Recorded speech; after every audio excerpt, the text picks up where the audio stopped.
Hi guys, welcome back to Tamil Voiceover by Yokshita. Keanu Reeves நடிச்ச Constantine படத்தை தான் இன்னைக்கு பார்க்க போறோம். மெக்சிகோ பாலைவனத்துல ஒருத்தன் பழைய இடிபாடுகளை தோண்டிட்டு இருக்கும்போது தற்செயலா ஒரு குழிக்குள்ள நாசி கொடியால சுற்றப்பட்ட ஒரு ஈட்டி முனைய கண்டுபிடிக்கிறான். அது தொட்ட அடுத்த நிமிஷமே ஒரு டார்க்னஸ் அந்த ஆளோட உடம்ப ஆக்கிரமிக்குது. அவன் அப்படியே ரோட்டை கிராஸ் பண்ணும்போது ஒரு கார் அவன் மேல பயங்கரமா மோதுது. ஆனா அந்த ஆளுக்கு ஒரு சின்ன அடி கூட படல, பதிலுக்கு அந்த காரே சுக்குநூறா நொறுங்கி போகுது. அவனோட மணிக்கட்டுல ஒரு விசித்திரமான சிம்பிள் உருவாகுது. அவன் எதையும் கண்டுக்காம அப்படியே நடந்து போறான். இன்னொரு பக்கம் லாஸ் ஏஞ்சல்ஸ்ல இருக்கிற ஒரு அபார்ட்மெண்ட். ஒரு அம்மா கதவை திறந்துட்டு உள்ள வர்றாங்க. ஆனா அங்க இருக்கிற காட்சியை பார்த்து அலறாங்க. அந்த குடும்பம் உடனே ஹெல்ப் கூப்பிட ஜான் கான்ஸ்டன்டைன் அங்க வர்றாரு. கான்ஸ்டன்டைன் யாருன்னா, இந்த எக்ஸார்சிசம் பிசாசுகளை பத்தி ஆராய்ச்சி பண்றதுலாம் ஒரு பெரிய எக்ஸ்பர்ட். ஹீரோ ஒரு செயின் ஸ்மோக்கர்.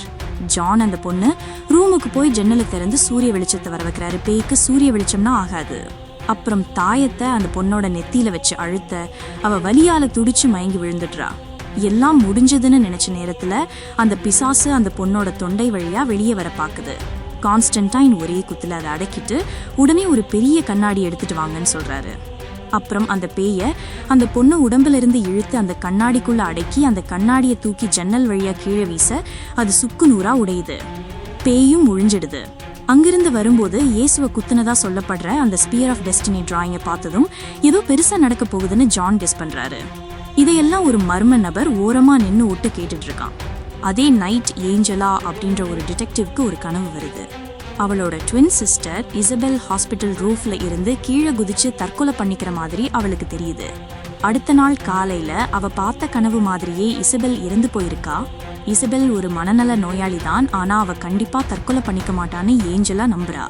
அதே சமயம் மெக்சிகோவில் அந்த ஈட்டியை வச்சிருந்த ஆளு ஒரே ஜம்ப்ல பார்டரை தாண்டான். அவன் போற வழியில இருக்கிற விலங்குகள் எல்லாம் செத்து விழுது. இன்னொரு பக்கம் நம்ம ஹீரோ ஜானுக்கு ஒரு அதிர்ச்சியான விஷயம் தெரியுது. அவர் அதிகமா சிகரெட் பிடிச்சதுனால அவருக்கு லங் கேன்சர் வந்துடுச்சு. அவர் வாழ இன்னும் கொஞ்ச நாள் தான் இருக்குன்னு டாக்டர் சொல்லிடுறாங்க. ஜானோட ஃப்ரெண்ட் பியான் அவருக்கு சில ஸ்பெஷல் ஆயுதங்களை கொண்டு வர்றாரு. அதுல டிராகன் ஃபயர் ஷூட் பண்ற ஒரு துப்பாக்கியும் இருக்கு. பிசாசுகள் மனுஷங்களோட உலகத்துக்குள்ள நேரடியா வர்றது சாத்தியம் இல்லையே, ஆனா இப்போ ஏதோ ஒன்று வர துடிக்குதுன்னு ஜான் சந்தேகப்படுறாரு. பியான் அதை பத்தி ரிசர்ச் பண்றதா சொல்றாரு. நெக்ஸ்ட் சீன்ல ஜான் ஒரு சர்ச்சுக்கு போறாரு. அங்கதான் ஏஞ்சலாவை முதல் முறையா சந்திக்கிறாரு. ஏஞ்சலா தன்னோட சகோதரி இசபெல்லுக்கு ஒரு கத்தோலிக்க முறைப்படி இறுதிச்சடங்கு பண்ணணும்னு நினைக்கிறா. ஆனா தற்கொலை பண்ணிக்கிட்டவங்களுக்கு அந்த முறைப்படி சடங்கு பண்ண முடியாதுன்னு பாதிரியார் மறுத்துடுறாரு. அதே சமயம் ஜான் கான்ஸ்டன்டைன் கேப்ரியல் அப்படின்ற ஒரு ஹாஃப் பிளட் ஏஞ்சலா சந்திக்கிறாரு. டீமன்ஸ் உலகத்துக்குள்ள நுழைய பாக்குது. என்னோட ஆயுளை கொஞ்சம் நீட்டிச்சு கொடுத்தா நான் இதை தடுத்து நிறுத்துவேன்னு கேட்கிறாரு. ஆனா கேப்ரியல் கான்ஸ்டன்டைனோட சுயநலத்தை தெரிஞ்சுட்டு, நீ நரகத்துக்கு போக பயந்துதான் இதையெல்லாம் பண்றியே தவிர கடவுள் மேல இருக்கிற பக்தியால இல்ல. சாகிறதுக்கு முன்னாடி எக்ஸாசிசம் பண்ணி சொர்க்கத்துல ஒரு சீட் பிடிச்சிடலான்னு நினைக்காத. நீ 15 வயசுல இருந்து ஒரு நாளைக்கு 30 சிகரெட் குடிக்கிற தற்கொலைக்கும் முயற்சி பண்ணிருக்க. அப்புறம் எப்படி சொர்க்கத்துக்கு வருவேன்னு மூஞ்சியில் அடிச்ச மாதிரி கேப்ரியல் சிரிச்சுக்கிட்டே சொல்லிடுறா. இன்னொரு பக்கம் ஃபாதர் ஹென்னசி பழைய நியூஸ் பேப்பர் மேல கைய வச்சு ஏதோ ஒரு சக்தியால இசபெல்லோட மரணத்தை பத்தி தெரிஞ்சுக்க முயற்சி பண்றாரு. அவருக்கு ஏதோ தப்பா படுது. அதே டைம்ல ஏஞ்சலா தன்னோட சகோதரி தற்கொலை பண்ணிக்கிட்ட வீடியோவை பாக்குறா. அதுல இசபெல் ஜான் கான்ஸ்டன்டைன் அப்படின்ற பெயரை முணுமுணுக்கிறா. உடனே அங்க இருக்கிற எல்லா போன்களும் ஒரே நேரத்துல அடிக்க ஆரம்பிக்குது. ஆனா யாருமே லைன்ல இல்ல. ஜான் ரோட்ல நடந்து போகும்போது அவருக்கு பயங்கரமா இருமல் வருது. அப்போ திடீர்னு பூச்சிகளால உருவான ஒரு பயங்கரமான இன்செக்ட் டீமன் அவரை அட்டாக் பண்ணுது. ஜான் அதை கஷ்டப்பட்டு எதிர்த்து போராடுறாரு. கடைசியில ஒரு கார் அந்த டீமன் மேல மோதிர மாதிரி பண்ணி அதை ஒழிக்கிறாரு. அப்புறம் ஜான் தன்னோட அசிஸ்டன்ட் சாஸ் கூட சேர்ந்து மிட் நைட் டேடி அப்படின்ற கிளப்புக்கு போறாரு. அங்க போறதுக்கு ஒரு தகுதி வேணும், அதாவது சூப்பர் நேச்சுரல் விஷயங்களை பாக்குற சக்தி இருந்தா மட்டும்தான் உள்ள விடுவாங்க. சாஸ்க்கு அந்த சக்தி இல்லாததால அவன் வெளியவே நிக்கிறான். உள்ள ஜான் மிட் நைட்டை சந்திக்கிறாரு. அவர் ஒரு பெரிய மந்திரவாதி, ஆனா நரகம் சொர்க்கம் ரெண்டுக்கும் நடுவுல நியூட்ரலா இருக்கிறவரு. பூமிக்குள்ள நேரடியா ஒரு டீமன் என்ன அட்டாக் பண்ணுச்சுன்னு ஜான் சொல்ல மிட் நைட் அதை நம்ப மறுக்கிறாரு.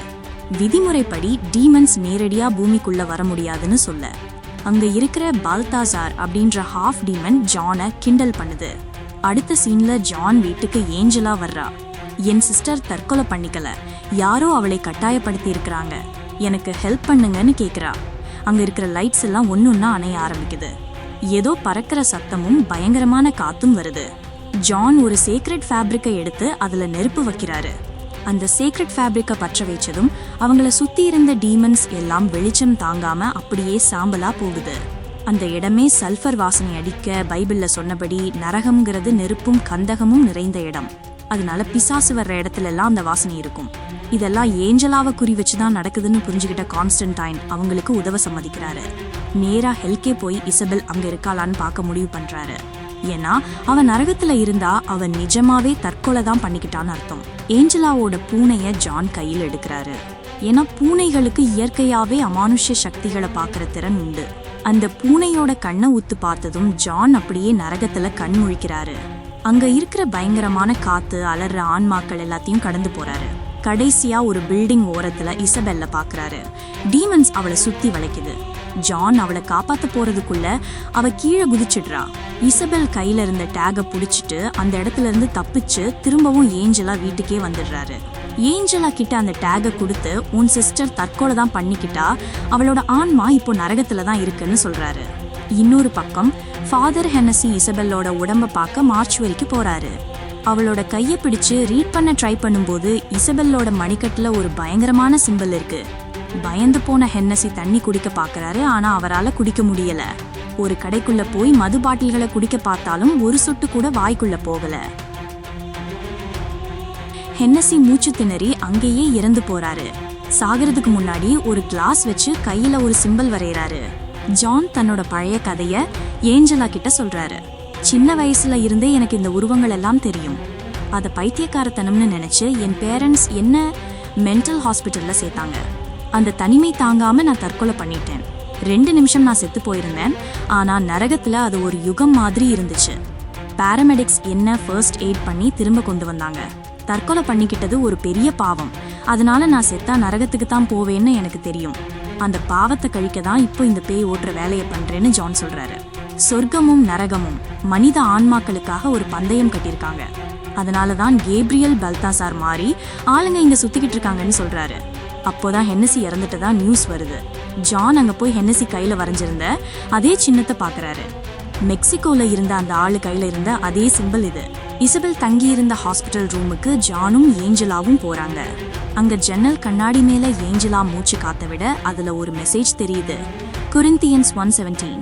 உடனே பியானுக்கு ஃபோன் பண்ணி கேக்குறாங்க. பியான், நரகத்தோட பைபிள்ல சாதாரண பைபிளை விட அதிகமான பக்கங்கள் இருக்கு. இது அதுல ஒரு பகுதின்னு சொல்றாரு. அந்த கொரிந்தியன் 17ல லூசிபரோட பையன் மேமன் பத்தி சொல்லியிருக்கு.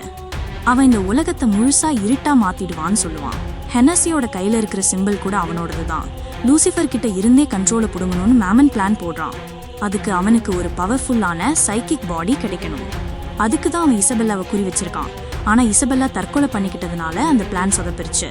பேசிக்கிட்டு இருக்கும்போதே யாரோ வர மாதிரி ஃபீல் பண்ணி ஃபோன் கட் பண்ணிடுவான். அப்போ திடீர்னு அவன் கண்ணு வழியா பூச்சியெல்லாம் வர ஆரம்பிக்கும். ஜானும் ஏஞ்சலாவும் ஓடி போய் பார்ப்பாங்க. ஆனா அதுக்குள்ள நேரம் கடந்து போச்சு. பியான் செத்து போய் அவன் மேல முழுசா பூச்சி இருக்கும். இதற்கிடையில அந்த ஈட்டியை வச்சிருக்க ஆள் ஒரு காரை திருடிட்டு லாஸ் ஏஞ்சல்ஸை நோக்கி போக ஆரம்பிக்கிறான். இப்போ ஏஞ்சலா ஒரு வழியா ஜான் கிட்ட உண்மையை ஒத்துக்கிறா. அவளுக்கும் அவங்க சிஸ்டர் இசபெல்லுக்கும் சின்ன வயசுல இருந்தே டீமன்ஸ் எல்லாம் கண்ணுக்கு தெரியும்னு சொல்றா. ஆனா இசபெல்லுக்கு மென்டல் ப்ராப்ளம்னு ட்ரீட்மெண்ட் கொடுக்க ஆரம்பிச்சதும் ஏஞ்சலா பயந்து போய் அதையெல்லாம் மறைச்சிட்டா. நாளடைவுல அவளுக்கு அது தெரியாமலே போயிடுச்சு.